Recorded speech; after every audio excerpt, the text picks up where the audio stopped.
أعوذ بالله من الشیطان الرجیم بسم اللہ الرحمن الرحیم۔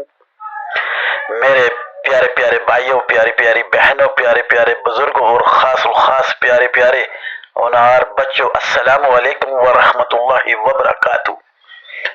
آج آپ کے ساتھ بات کروں گا ان مسلکس کی جو مسلمانوں کے اندر پائے جاتے ہیں۔ کیا آپ کو معلوم ہے کہ 1906 سے پہلے کوئی اہل حدیث تھا؟ بھائی اور دوستوں، بہن اور بزرگوں اور پیارے بچوں، کیا آپ کو معلوم تھا 1886 سے پہلے کوئی بریلوی تھا؟ کیا آپ کو معلوم ہے 1867 سے پہلے کوئی دیوبندی تھا؟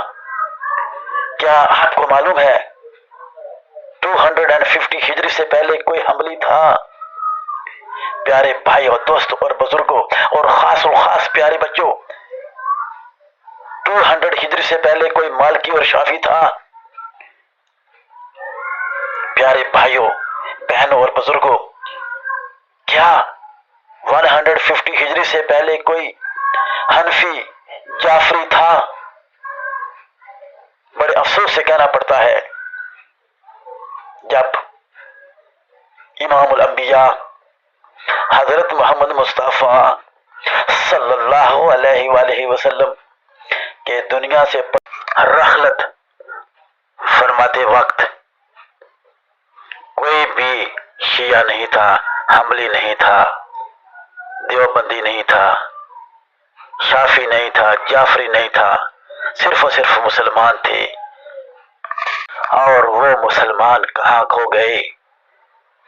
اگر وہی مسلمان چلتے چلتے آج تک ہوتے تو شاید دنیا کے اندر جو اس وقت مسلمانوں کا حال ہے وہ شاید نہ ہوتا۔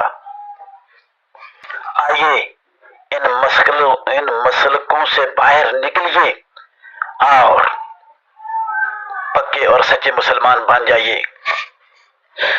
کیا آپ ایسا کرنے کے لیے تیار ہیں؟